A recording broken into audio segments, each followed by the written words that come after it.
마지막 네 번째 신약의 주요 구절들에서 좀 살펴보려고 하는데요. 제일 먼저 잘 아시는 것처럼 요한복음 3장 16절입니다. 전체 신약 성경뿐만 아니라 구약까지 포함한 전체 성서의 주제를 표현한다고 할 수 있는 요한복음 3장 16절인데요.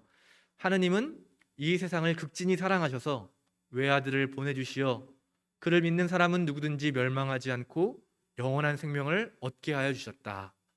그러니까 신약 성경뿐만 아니라 전체 성경을 아마 아우를 수 있는 그런 구절일 거고, 많은 분들이 암송하고 있고 또 좋아하고 너무나도 잘 알고 있어 쉽게 당연하게 생각하는 이 구절인데요. 나중에 기회가 되면 한번 이 요한복음 3장에 대해서 좀 나눴으면 좋겠는데요. 이게 어떤 배경 속에서 나왔는지를 본다면 조금 우리가 밋밋하게 생각했던 그런 3장 16절이 아니라 굉장히 가슴 벅차고 그런 것으로 저희가 좀 볼 수 있을 것 같아요. 그래서 이 신약 성경이 어찌됐건 가장 유명한 구절은 요한복음 3장 16절일 것 같고요. 아까 말씀드렸던 것처럼 요한과 관련된 책들 중에 또 우리가 잘 아는 것처럼 요한 1서 4장 16절에 또 저도 많이 좋아했던 구절인데요. 한번 읽어보겠습니다. 우리는 하느님께서 우리에게 베푸시는 사랑을 알고 또 믿습니다. 하느님은 사랑이십니다. 사랑 안에 있는 사람은 하느님 안에 있으며 하느님께서는 그 사람 안에 계십니다. 아멘. 하느님은 사랑이시다. 결국 요한복음을 압축해 보면 사랑이라는 말로 표현할 수 있다고 하고요. 요한복음 3장 16절에도 하나님이 사랑하셔서 보내주셨다라고 하는 그 사랑이 들어있고, 하나님 자체를 사랑으로 부르고 있잖아요. 그러니까 요한복음에서 사랑이 얼마나 중요한지 우리가 이 두 구절만 유명한 두 구절만 봐도 잘 알 수 있고, 또 바울로가 쓴 가장 유명한 구절도 사랑에 대한 구절이잖아요. 사랑은 언제나 오래 참고 라고 시작되는 사랑장이 있는데, 결국 그리스도교를 사랑의 종교라고 부르는 이유는 이런 성서적 기반이 있는 거죠. 요한복음 또 바울로도 사랑을 굉장히 강조하면서 그 사랑에 대한 이야기를 하고 있다. 요것만 봐도 이제 좀 굉장히 중요한 구절 안에 전체 주제가 반복되고 드러난다는 것을 우리가 볼 수가 있습니다. 그리고 우리가 예수님에 대한 고백하면 탁 떠오르는, 아까 그 잠깐 나눴던 그 필립보의 가이사르라는 곳에서 고백했던 베드로의 고백을 우리가 많이 기억해요. 선생님은 그리스도이십니다. 마르코복음 8장 29절에 이렇게 고백을 하고, 이 고백을 아마 많은 사람들이 예수님에 대한 고백하면 아마 이거를 다 떠올리기 쉬울 것 같은데요. 성서에는 그것 외에도 예수님에 대한 고백들이 계속해서 복음서에 보면 나오는데요. 대표적인 거 몇 가지만 좀 소개해 보자면요. 마르코복음 15장 39절에 예수님 십자가에 달려 돌아가시던 그때예요. 예수를 지켜보고 서 있던 백인대장이 예수께서 그렇게 소리를 지르시고 숨을 거두시는 광경을 보고 이 사람이야말로 정말 하느님의 아들이었구나 하고 말하였다. 바로 로마의 백인대장, 백부장도 예수님을 고백했고, 그 고백도 굉장히 의미 있는 고백이었던 거죠. 또 누가복음에 보면 예수님이 지나가시는 것을 보던 소경이 이렇게 외칩니다. 다윗의 자손이신 예수님, 저에게 자비를 베풀어 주십시오 하고 소리 질렀다. 다윗의 자손이라는 고백도 사실은 굉장히 많은 의미를 가지고 있고 중요한 의미를 가지고 있고, 그것은 소경의 입을 통해서 고백되어진다라고 하는 것을 우리가 보면 좋을 것 같습니다. 또 요한복음 1장 49절에 나타나엘이라는 사람도 예수님을 고백했는데요. 이렇게 고백했습니다. 선생님은 하느님의 아들이시며 이스라엘의 왕이십니다 하고 말하였다.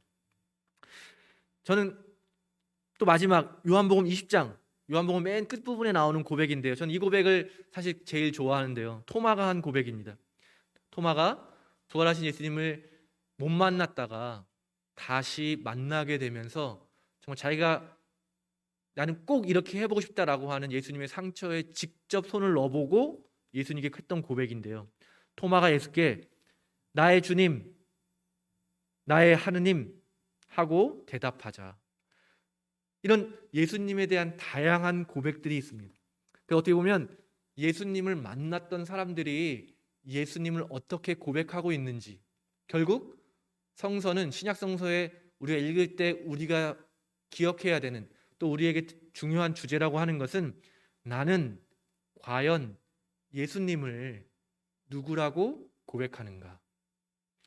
쭉 신약 성서가 보여주는 예수님, 신약 성서가 고백하는 그 예수님을 그러면 나는 누구로 어떻게 고백하는가라고 하는 것이 신약 성서의 아주 중요한 질문이라고 할 수 있겠습니다.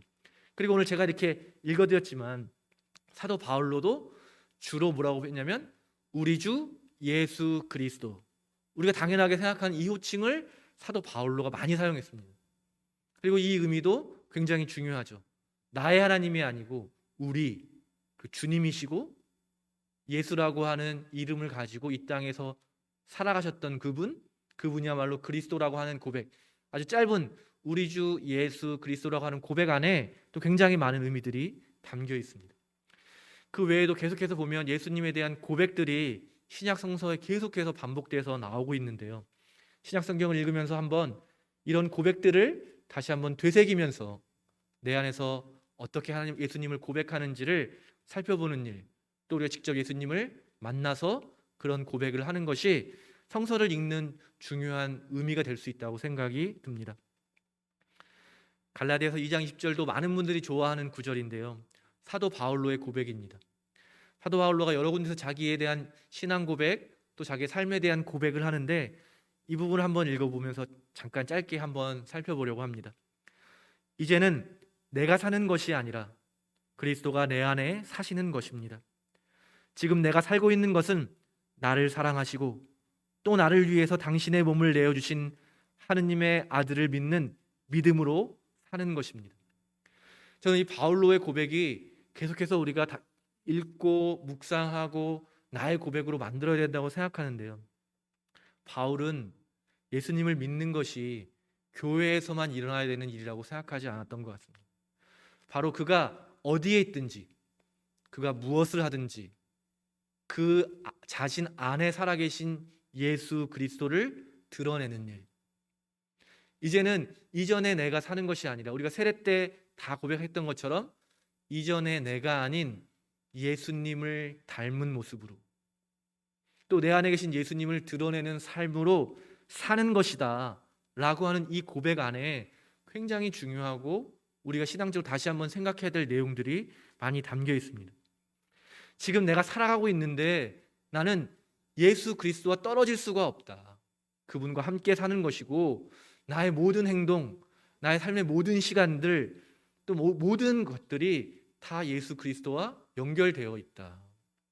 그런데 우리는 그렇게 생각하기보다는 교회 생활, 교회 안에서의 생활, 믿는 사람들과의 관계 속에서만 신앙이라고 하는 것이 작동하고 그렇지 않을 때는 신앙적으로 사는 것이 아니라 그냥 여전히 나로 존재하고 나의 욕망 또는 나라고 하는 것을 가지고 살아가는데 바울로는 전체의 삶을 예수 그리스도와 연결시키고 놀랍게도 고백하는 것이 내가 사는 것이 아니라 그리스도가 살아가는 것이다.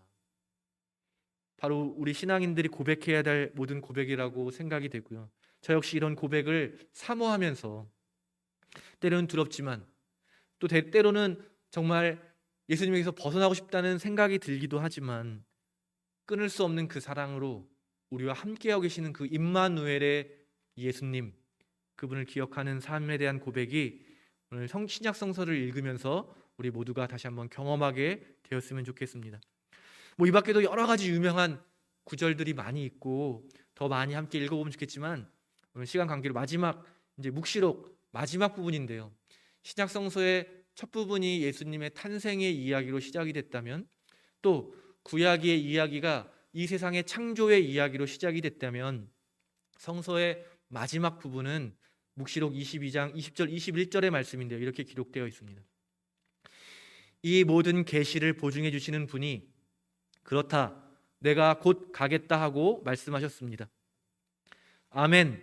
오소서 주 예수여. 주 예수의 은총이 모든 사람에게 내리기를 빕니다.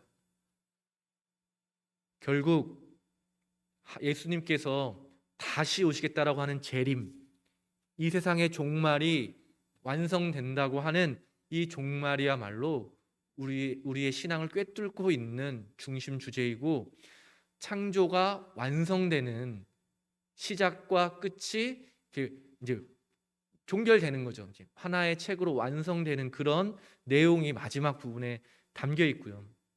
예수님께서 말씀하시는 거죠. 내가 곧 가겠다.